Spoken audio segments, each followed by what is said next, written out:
Bom dia, jovens. Vamos continuar o nosso conteúdo aqui para terminar o capítulo 3 que eu passei para vocês, tá? Sobre o Renascimento. Falta a gente fazer essas últimas questões aqui da página 46, tá? A questão da 1 a 7. Lembrando que nas aulas passadas, na aula da semana passada, eu expliquei para vocês como fazer a 1 e a 2 da página 45, tá?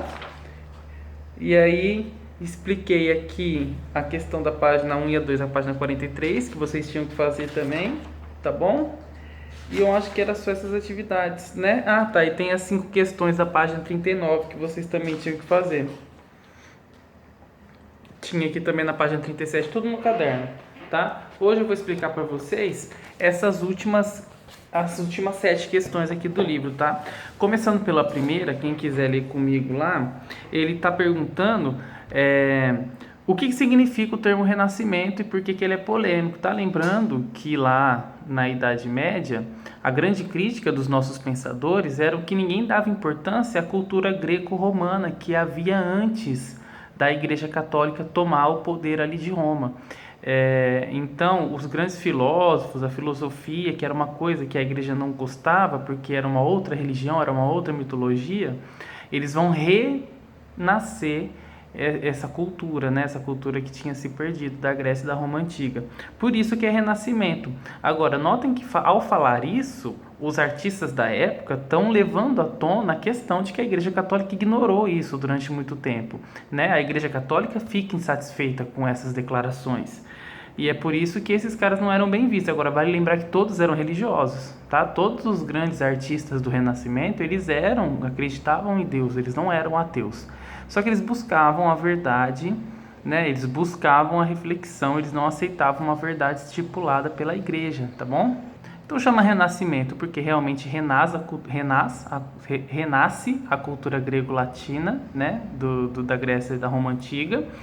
E é polêmica por causa disso, porque ela traz a questão de que a igreja meio que parou com esse tipo de cultura ao longo de 1000 anos, tá? A2 é a questão que eu mais queria falar com vocês, que eu acho que eu vou gastar mais tempo explicando, que é a questão da Inquisição, tá? Eu expliquei para vocês o que é a Inquisição, mas eu vou falar aqui de novo.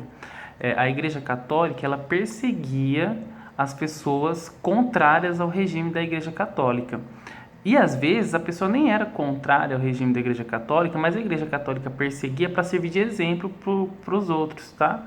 Então, você tinha vários motivos pelos quais a Igreja Católica perseguia pessoas, desde eles serem ateus, confessos, falar em voz alta que Deus não existe, até o simples fato da pessoa ser canhota. Pessoas que eram canhotas eram vistos como enviados do diabo e muitas delas eram queimadas. Mulheres, principalmente. Sempre que a gente vê uma bruxa, né, que a gente fala das bruxas da Idade Média, vocês sempre vê uma bruxa com um livro na mão. Toda mulher que era alfabetizada na Idade Média, na verdade, era vista como uma bruxa. Se a mulher era inteligente, se a mulher ela era autônoma, se a mulher não dependia da igreja, se ela não obedecia às regras que a igreja impunha, ela já era uma bruxa, era queimada em praça pública, né?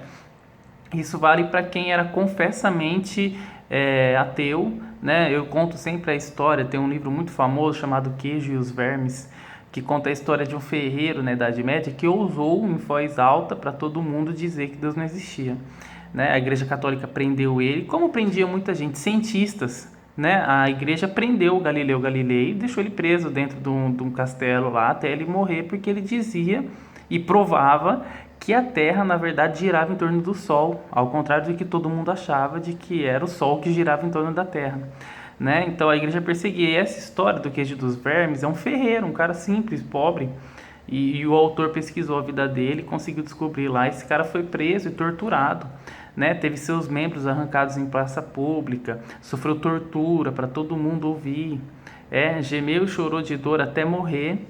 Era muito comum eles, por exemplo, vou dar um exemplo do que a Igreja Católica fazia, queimar em cruzes, que é amarrar os braços e as pernas a cavalos diferentes. Os cavalos saíam um em cada direção correndo e o cara era esticado, né? Então, era um regime muito violento, a repressão era violenta e servia de exemplo. Todo mundo via aquilo e falava, não, eu não vou desconfiar da Igreja Católica, eu não vou bater de frente com ela, né? A Igreja Católica perseguia padres que não concordavam com a doutrina, perseguia qualquer tipo de pessoa, mulheres, crianças, senhores, matava, né? Era muito pesado.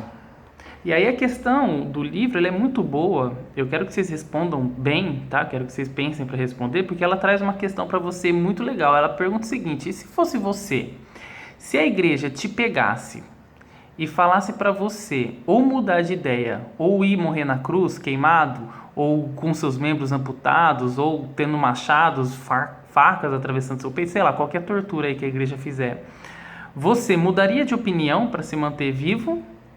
Ou você manteria o que você disse e morreria? Na história do queijo dos vermes, o cara é torturado até morrer, e aí um pouco antes de morrer, quando o cara pergunta para ele se Deus existe, ele fala assim: Deus existe, eu nunca neguei que Deus existe, a diferença é que eu não acho que Deus faz as coisas aqui.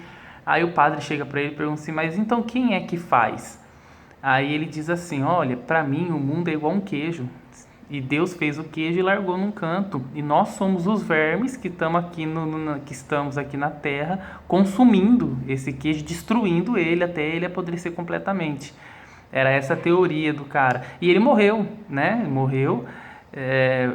A Igreja Católica usou ele de exemplo para mostrar que quem se opusesse ou quem tivesse uma outra opinião era perseguido, era morto em praça pública. Digamos que vocês tivessem uma opinião diferente. Nem precisa ser de acreditar ou não em Deus, mas digamos que vocês descobrissem que a Terra, na verdade, era redonda, porque eles achavam que a Terra era quadrada. Imagina se você descobrisse que a Terra é redonda e provasse, e soubesse. E aí os caras te prendessem e falassem pra você: e aí, vai assumir que ela é quadrada ou a gente vai ter que te matar? Torturar em praça pública, será que você manteria sua palavra e teria a honra, a nobreza de manter o que você diz até o último minuto da sua vida? Ou você voltaria atrás só para não morrer, né? Qual seria a sua decisão? Aí depois as outras questões são mais fáceis, tá? Ó, a 3 ela vai perguntar sobre o humanismo. Lembra que durante toda a Idade Média o que existia era o teocentrismo, onde Deus era o centro de tudo. E o humanismo põe o homem como centro das coisas. Então a pergunta assim: por que o antropocentrismo contrapunha-se ao período medieval? Por isso, né? No período medieval eles achavam que era Deus o centro de tudo. E o humanismo põe o homem como centro. Aí ele fala: otimismo, individualismo e competição. Por que são considerados valores humanistas? Porque todas essas partem de que a solução está no homem. O otimismo é a ideia de que o homem vai resolver, né? O individualismo é a ideia de que o homem vai encontrar nele, no indivíduo dele, a solução das coisas. E a competição também é um homem com o outro competindo e o melhor homem ganha. Então são ideias de que Deus não está interferindo na realidade. Quem é a agente, quem está agindo e moldando a realidade é o homem, né? Que é a ideia que a gente tem até hoje. Aí a 4 diz uma coisa que é quase ofensiva para quem é professor de história, né? A gente pode dizer que a arte do Renascimento é uma cópia? Pensa bem se ele é uma cópia. Você acha que o Renascimento, olha lá os quadros que a gente estudou, eles só copiam, né? É óbvio que não dá pra gente falar isso, sabe por quê? Porque se você for olhar, há traços da cultura antiga, né? Dos gregos e dos romanos. Só que se você for ver, eles usaram esses traços para pintar, por exemplo, partes da Bíblia. Você tem histórias da Bíblia, que é uma coisa do período deles, mas que eles pintaram com traços da cultura antiga. Então é uma mistura, não dá para dizer que eles copiaram simplesmente, porque na Idade Antiga não existia Jesus, não existia Igreja Católica, não existia nada disso, os caras nunca fizeram uma obra sobre isso. E na Idade Média não, na Idade Média basicamente toda a obra é uma obra religiosa, sagrada, né? Você tem lá o nascimento de Adão, você tem lá a origem do mundo, você tem lá Eva, você tem lá várias obras que são o quê? São representações da religiosidade da Igreja Católica. Claro, pintada como as pinturas da Antiguidade, mas é uma obra da Igreja Católica, é uma obra do período medieval, né? O Renascimento é o fim do período medieval, então não é só uma cópia, né? Eles utilizam de vários outros conceitos para ajudar aí a construir esse movimento do Renascimento que é tão rico, né, grande, importante. Na 5 ele vai falar da obra do Hamlet, que é uma das obras mais importantes do teatro, sei lá, peças de teatro que existe. Eu conheço bastante, eu falo que poucas são mais importantes do que Hamlet do Shakespeare, né? Conta a história de um príncipe que vê a sua mãe morta, mata o padrasto, né? Tem todo ali um problema existencialista na questão, e ele traz uma frase que eu vou ler com vocês aqui, é uma frase muito famosa do Hamlet, que ele fala o seguinte: ser ou não ser, eis a questão. Aí ele fala: será mais nobre sofrer na alma pedradas e flechadas do destino feroz, ou pegar a arma contra o mar de angústias? Bem, a gente vê nessa frase que ele está passando por problemas na vida dele. Nem precisava que eu tivesse contado a história das mortes da família para saber que ele está passando por adversidades, por questões, por questionamentos dele mesmo com ele mesmo. E nota que nesse momento de angústia dele, você percebe algo de renascimento aí, porque ele não está implorando a Deus para que a vida dele melhore. Ele não está olhando para o céu e falando: olha, meu Deus, me ajuda a tomar a melhor decisão. Oh, meu Deus, o que eu vou fazer? Não, ele está refletindo com ele mesmo. Ele está dizendo: ser ou não ser? Eis a questão. Ele está se perguntando para que ele diga para ele qual que é a resposta, para que ele tome as decisões. Nota que aí ele é agente, ele é o senhor da vida dele, é ele que toma as decisões. É o homem como senhor da sua própria vida, não esperando que Deus apareça numa mensagem e diga para ele o que ele tem que fazer. Vocês estão entendendo o pequeno sutil traço de renascimento que a gente tem dentro de uma simples fala de uma peça de teatro tão famosa? Então a relação é essa, tá? Que ele não pede ajuda à espiritualidade, a Deus, a uma ajuda externa. Ele pede para que ele mesmo alcance, né? Ele tenta ele mesmo refletindo alcançar a resposta para o problema, para a adversidade que ele está tendo. Na 6, vocês têm uma charge muito engraçadinha, né? Tem o Galileu ali descrevendo as suas obras para a Igreja Católica, o Papa ouvindo ele falar, só pensando em dar com o negócio na cabeça dele. Na verdade, o Papa estava querendo matar mesmo ele, né? Vamos traduzir na vida real. O Papa, quando ouviu o que ele falou, não queria só dar na cabeça dele, queria arrancar a cabeça dele fora, né? Daí ele pergunta o que o Galileu representa. O Galileu está representando aqui a ciência, né? As descobertas, as novidades que o Renascimento trazia. Enquanto o padre só estava pensando em dar um jeito de calar a boca dele, né? De arrancar fora o pescoço. O Galileu está representando aqui, a B vai perguntar o que ele representa, se a gente for relacionar com o contexto. O Galileu representa todas as grandes descobertas que o Renascimento vai trazer. Toda a aproximação que tinha da sociedade europeia, que ele vai se aproximar da ciência e se afastar de Deus, né? Então é isso que o Galileu representa, essa aproximação com o científico, tá? Ele traz todas essas novidades culturais que a Europa está passando nesse período do século XV, do Renascimento. Na C, quando ele pergunta qual é o instrumento que ele está usando na charge é o telescópio, só que não é o telescópio que o autor quer mostrar para a gente. Ele está fazendo alusão à Inquisição, né? A Inquisição, que era um instrumento que a igreja tinha de silenciar quem falava alguma coisa que ela não gostava, né? Então tá desenhado o telescópio, mas na verdade o cara que desenhou está fazendo referência aí à Inquisição da Igreja Católica. E a última questão, que é mais simples, tá, gente? Ela pede para você dar sua opinião comparando os livros lá que foram descobertos na Idade Média, né? A Idade Média, ela tem essa difusão de conhecimento, todo esse conhecimento é divulgado, é ampliado, as pessoas, graças à descoberta da prensa, né? O que a prensa fazia?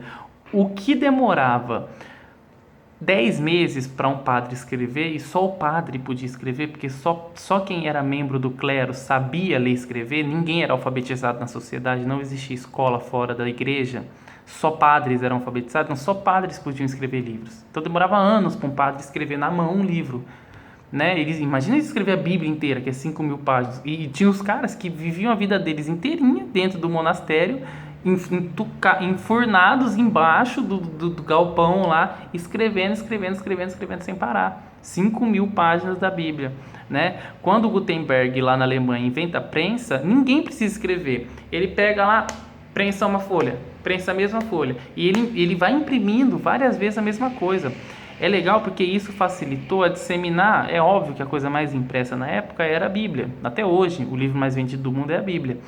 Só filosofia também para começar a circular pela sociedade. Ciências, informação, coisas importantes, notícias, tá? Então vai ter um boom de conhecimento na Europa graças à prensa. A prensa mudou a forma como a Europa existia.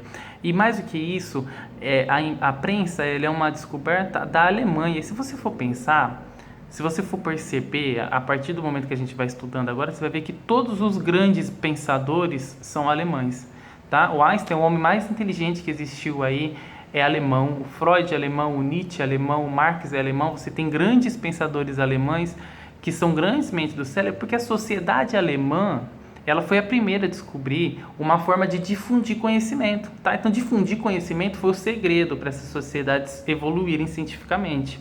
E aí, a questão 7 compara os livros, né, que é uma descoberta lá do Gutenberg, da Idade Média, com os livros eletrônicos de hoje. Porque até pra gente que é de uma classe social mais pobre, eu sou pobre, eu falo, eu não tenho R$60 para dar no livro. Eu vou lá na livraria, um livro bonito, de capa dura, desses que é bonito, deixar aqui, R$60, R$80, ninguém tem dinheiro para pagar isso. A professora de português fala para vocês, vamos fazer um trabalho com tal livro. Vocês não têm, às vezes não tem dinheiro para comprar. Então, o e-livro, essa versão digital do livro, ela facilita, porque qualquer um que tem um celular consegue baixar um livro, consegue ler o livro. E ele pede para vocês fazerem uma comparação, falarem o que vocês leem mais, o que vocês gostam mais, qual invenção você acha, entendeu? A ideia é que vocês dêem opinião própria. Vocês não têm certo ou têm errado, é opinião própria, tá bom? Eu acho que, explicando aqui isso aqui, esse vídeo já explicou para vocês tudo que eu tinha que explicar, tá? Caso vocês tenham dúvidas para resolver alguma das atividades, pode me chamar, eu estou disponível, tá? A hora que vocês quiserem, no WhatsApp eu respondo. Se vocês não têm meu número, no grupo da sala tem o contato do Paulo, fala com ele, o Paulo coordenador, ele vai me passar a pergunta, ou ele mesmo vai saber a resposta, porque ele é um gênio, tá? Qualquer outra coisa, eu mando o roteirinho lá explicando direitinho. Acho que está fácil fazer. A gente vai encerrar aqui o Renascimento, né? A gente vai pular o capítulo 4, que é o capítulo da Reforma e a Contra-Reforma que a gente estudou em sala, e a gente vai partir para o mercantilismo na próxima semana. Então terminem agora as atividades, tá bom? Eu vou repetir mais uma vez quais eram as atividades para vocês. Eu vou olhar aqui de novo para ter certeza que eu não estou esquecendo nenhuma, tá? Vocês tinham que fazer ler a gravura da página 37, tá bom? As 5 questões da página 39. Aí vocês tinham que fazer as 2 questões da página 43, as 2 questões da página 45 e as 7 questões da página 46. Vocês tiveram a sexta-feira passada para começar, né? No outro vídeo que eu expliquei metade das atividades. Nesse vídeo eu expliquei o resto. Tá? Quem não terminou, quem não fez as da semana passada pode aproveitar hoje para fazer. Aí já faz as de hoje também que tem que fazer, porque semana que vem tem mais atividades que eu tô mandando, tá bom? Mãos à obras, não desanime, vamos forte, tá bom? Tô com saudade de vocês, um grande abraço e bons estudos. Tchau!